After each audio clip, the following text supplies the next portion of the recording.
तो dear students, preposition series की second part rules for using preposition में आज इस वीडियो में हम डिस्कशन करेंगे preposition for, since, till, until, from dot dot to dot dot, on time, in time. यहाँ मैंने टोटल 6 प्रीपोजिशन लिया हूँ। इन 6 प्रीपोजिशन में जो पहला 4 हैं ये 4 आपस में रिलेटेड है, तो ये चारों को एक भाग में हम डिस्कशन करेंगे और दूसरी भाग में ऑन टाइम और इन टाइम का डिस्कशन करेंगे। तो मैं बता देता हूँ, मैं कभी बकवास की बात नहीं करता हूँ, हमेशा काम की बात करता हूँ, तो थोड़ा ध्यान से सुनना। और अब टाइम है हम प्रीपोजिशन फॉर की यूज़ देखेंगे। फॉर का मीनिंग के हिसाब से नहीं, मीनिंग के हिसाब से जिसको ज़रूरत है वो वीडियो पार्ट 1 देखना। उस वीडियो में मैं टोटल प्रीपोजिशन का मीनिंग के साथ कैसा यूज़ किया जाता है मैं मीनिंग बताया हूँ और उसका यूज़ एग्जाम्पल के साथ बताया हूँ। लेकिन ये हमारा पार्ट क्या है, रूल्स फॉर यूजिंग प्रीपोजिशन। तो फॉर प्रीपोजिशन का क्या रूल है, ग्रामर रूल, कहाँ पर फॉर यूज होगा वो देखेंगे। ये रहा rule. For it is used with a period of time. For preposition एक टाइम पीरियड से पहले यूज होगा। पीरियड ऑफ टाइम समझते हो, जैसा तुम क्लास करते हो तुम्हारा टाइम पीरियड कितना होता है, 40 मिनट या 45 मिनट का होता है।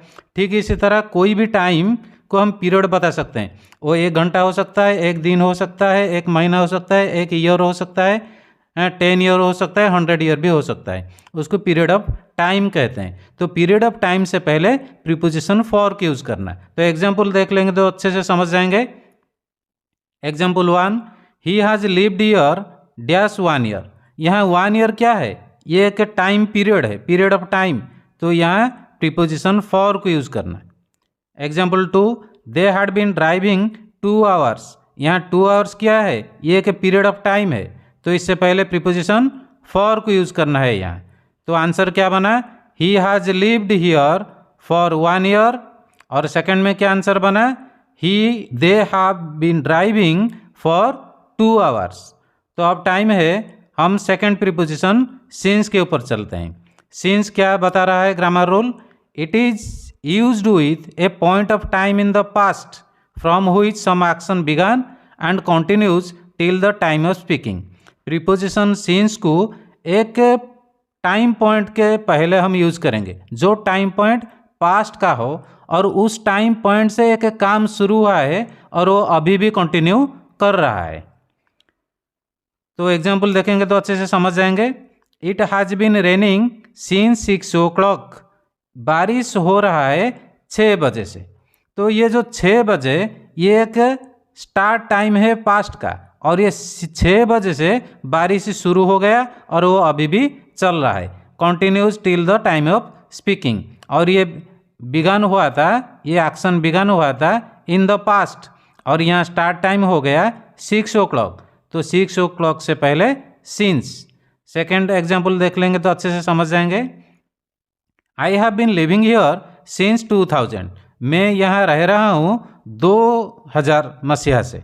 तो ये जो 2000 मसीहा है ये एक टाइम पॉइंट है। मैं यहाँ से रहना शुरू किया 2001 से नहीं या 2002 से नहीं, ठीक 2000 से मैं यहाँ रहना शुरू किया। तो ये 2000 एक point of time of the past है। जिस तरह ये 6 o'clock एक point of time in the past जहाँ से एक काम शुरू हुआ यानी रेनिंग शुरू हुआ था, ठीक इसी तरह यहाँ लिविंग शुरू हुआ है ठीक 2000 पहले से। तो यहाँ हम प्रीपोजिशन सिंस को यूज़ करेंगे। यहाँ कुछ एग्जाम्पल में दिया हूँ, थोड़ा पढ़ेंगे। He has been waiting dash morning, और दूसरा भी पढ़ लेते हैं, he has been waiting dash 1 hour. ये दोनों सेंटेंस को पढ़ के देखो, ये दोनों में क्या डिफरेंस है। एक जगह टाइम दिया है मॉर्निंग और एक दूसरे जगह दिया है 1 आवर। ये जो 1 आवर है ये एक टाइम पीरियड है, और ये जो मॉर्निंग, तुम अगर ये सेंटेंस को पूरा पढ़ोगे तो ये एक टाइम पीरियड नहीं, ये एक स्टार्ट टाइम बता रहा है। वो वेटिंग कर रहा है, यानी एक एक्शन कब से शुरू हुआ, यानी मॉर्निंग से शुरू हुआ। और यहाँ भी वही एक्शन वेटिंग है, लेकिन कब से शुरू किया यहाँ नहीं है, कितनी देर तक यानी कौन सी टाइम पीरियड तक वो इंतज़ार किया वो दे रहा है। 1 घंटा इंतज़ार किया या 2 घंटा इंतज़ार किया या 3 घंटा इंतज़ार किया। और यहाँ पर ये कोई टाइम पीरियड नहीं है, एक स्टार्ट टाइम है। तो स्टार्ट टाइम हो गया तो यहाँ यूज होगा सिंस, और ये एक टाइम पीरियड हो गया तो यहाँ यूज होगा प्रीपोजिशन फॉर। ओके, तो अब तक हमने समझ लिया प्रीपोजिशन फॉर और सिंस में क्या रिलेशन है, क्या डिफरेंस है। अब टाइम है थर्ड प्रीपोजिशन के ऊपर, वो है टिल अनटिल। तो रूल क्या बता रहे हैं, पढ़ लेंगे पहले से। It is used with a point of time in the past और future in which an action ended और विल। तो इसी रूल में दो बात बता रहा है। एक बात बता रहा है वो point of time in the past in which an action ended, और दूसरा बात क्या बताया, वो point of time of the future in which an action will and. इसका मतलब क्या हुआ, पास्ट में कोई काम अगर शुरू हो गया है और उसका एंड टाइम भी बता दिया। ठीक इसी तरह दूसरा रूल में क्या बता रहे हैं, इसके अंदर कोई टाइम फ्यूचर में शुरू होगा और वो कब कंप्लीट होगा उसका एंड टाइम दे दिया है, तो उस एंड टाइम से पहले हम टिल अनटिल यूज करेंगे। वो काम फ्यूचर का हो या पास्ट का हो। इसी को अच्छे से समझने के लिए एग्जाम्पल देख लेते हैं। The road will be closed till until Monday morning.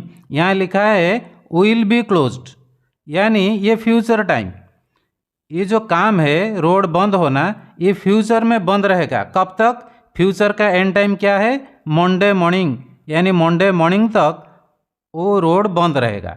तो ये एंड टाइम ऑफ फ्यूचर है, और इससे पहले टिल या अनटिल, इसी दोनों में से कोई एक को लगाएंगे। दूसरा एग्जाम्पल देख लेते हैं। The book fair continued till until Friday. तो ये जो बुक फेयर है इसका काम कंप्लीट हो गया है पास्ट का, और कब वो एंड हुआ था, फ्राइडे को एंड हुआ था। तो ये and time of the past है, इसलिए इससे पहले टिल या अनटिल लगाएंगे।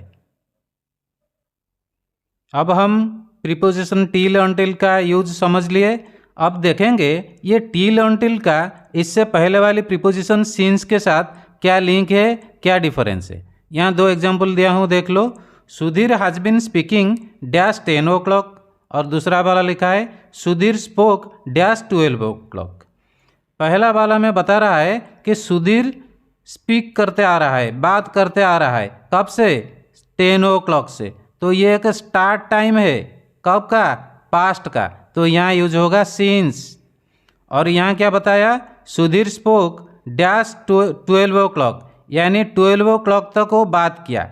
तो ये एक एंड टाइम है, ऑफ द पास्ट है, ये फ्यूचर का नहीं है। फ्यूचर के लिए भी टिल अनटिल, पास्ट के लिए भी टिल अनटिल। ये फ्यूचर का एक एंड टाइम है, और फ्यूचर का एंड टाइम के लिए क्या यूज होगा, मैं बताया था टिल अनटिल। तो यहाँ टिल या अनटिल किसी एक को हम यूज कर सकते हैं।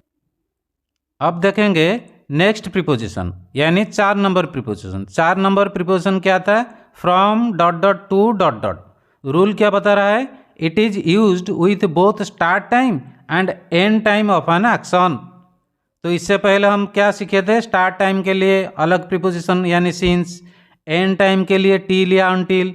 लेकिन कहीं अगर दो टाइम दिया है, यानी स्टार्ट टाइम भी दिया, एंड टाइम भी दिया, तो ये दोनों अगर रहेगा तो उससे पहले क्या लगेगा ना, preposition from dot dot to. तो एग्जाम्पल देख लेंगे, अच्छे से समझ जाएंगे। एग्जाम्पल देखो, the road will be closed from Friday evening to Monday morning. ये फ्राइडे इवनिंग से शुरू होगा काम, और कब तक बंद रहेगा, मंडे मॉर्निंग तक। तो स्टार्ट टाइम क्या रहा, फ्राइडे मॉर्निंग, एंड टाइम रहा मंडे मॉर्निंग। तो दो टाइम दे दिया, स्टार्ट टाइम दे दिया, एंड टाइम दे दिया। तो इससे पहले हम क्या लगाएंगे, फ्रॉम और टू। ये देखो फ्रॉम लगा है, यहाँ देखो टू लगा है। स्टार्ट टाइम से पहले फ्रॉम, एंड टाइम से पहले टू। नेक्स्ट एग्जाम्पल देख लेंगे। The book fair continued from Monday to Friday. Book fair continue किया कब से कब तक, मंडे से फ्राइडे तक। तो स्टार्ट टाइम कब हुआ, मंडे से स्टार्ट हुआ, एंड कब हुआ, फ्राइडे को एंड हुआ। तो यहाँ दो टाइम दिया, start time, and time. Start time से पहले फ्रॉम और एंड टाइम से पहले हम लगाए टू। तो दोनों टाइम जब दिया रहेगा, कौन सी, स्टार्ट टाइम और एंड टाइम, तो उससे पहले हम प्रीपोजिशन फ्रॉम और टू को यूज करेंगे। अब आएगा सेक्शन 2। इस सेक्शन में हम दो प्रीपोजिशन ऑन टाइम और इन टाइम का यूज देखेंगे। उसका क्या है ग्रामर रूल, क्या बता रहा है, देखो। On time it is used with an action और event taking place at the exact और करेक्ट टाइम। इसका हिंदी में मीनिंग क्या होता है, कोई एक्शन यानी इवेंट यानी काम हो रहा है करेक्ट टाइम यानी एग्जैक्ट टाइम के ऊपर कोई काम हुआ तो उस टाइम से पहले हम ऑन टाइम यूज करेंगे। एग्जाम्पल देख लेते हैं। The train arrived at the station on time. Train को जितने बजे पहुंचना था ठीक उसी टाइम पर वो ट्रेन आके पहुंच गया। तो एग्जैक्ट टाइम पर आके पहुंच गया, उसका जो करेक्ट टाइम था उस टाइम पर आके पहुंच गया। तो उस करेक्ट टाइम यानी एग्जैक्ट टाइम से पहले हम क्या यूज होना है, ऑन यूज करना है, तो बना ऑन टाइम। नेक्स्ट एग्जाम्पल देख लो। The teacher came to the class on time. Teacher को जितने बजे आना था क्लास में ठीक उसी टाइम पर आए, पहले नहीं आए, लेट में नहीं आए, ठीक है एग्जैक्ट टाइम यानी करेक्ट टाइम पर वो आ गए। तो उस टाइम से पहले प्रीपोजिशन ऑन यूज होगा, तो टाइम क्या बना, ऑन टाइम बना। अब next preposition in time. In time कहाँ यूज होता है देखेंगे, रूल क्या बता रहा है। It means earlier than the exact time. In time का मतलब है एग्जैक्ट टाइम से पहले वाला टाइम। समझ गए। एग्जाम्पल देख लो। He arrived in time to attend the meeting. उसको जितने बजे मीटिंग पर पहुंचना था उस टाइम से पहले वो आके पहुंच गया। ये जो टाइम है ये earlier than the exact time, इसीलिए लगा इन टाइम, तो फ्रेज बना in time. He reach the airport in time to see his friend off. उसने अपने फ्रेंड को फेयरवेल देने के लिए एयरपोर्ट में टाइम से पहले पहुंच गया। ये जो टाइम है ये एग्जैक्ट टाइम नहीं, एग्जैक्ट टाइम से पहले वो पहुंच गया अपना फ्रेंड को विदाई देने। तो ये प्रीपोजिशन इन यूज हुआ। तो ये टोटल टाइम फ्रेज क्या बना, इन टाइम बना। तो यहाँ हम टोटल 6 प्रीपोजिशन को डिस्कशन कर लिए। ये हमारा लास्ट वीडियो है, 8वां वीडियो टोटल, और रहा रूल्स फॉर यूजिंग प्रीपोजिशन में ये रहा 7वां वीडियो। और इससे पहले वाला जो वीडियो है वो मीनिंग प्रीपोजिशन का था, और ये जो 7 वीडियो बना ये रूल्स फॉर यूजिंग प्रीपोजिशन में। ये 8वां वीडियो को जिसने देख लिया प्रीपोजिशन को लेके बहुत सारे डाउट उसका क्लियर हो गया होगा, और कुछ कुछ जो डाउट रहा वो नेक्स्ट सीरीज हमारा जो पार्ट 3 फिक्स्ड प्रीपोजिशन के ऊपर शुरू होगा, उसको अगर देखोगे तो प्रीपोजिशन को लेके सारे डाउट क्लियर हो जाएगा। Okay, thank you.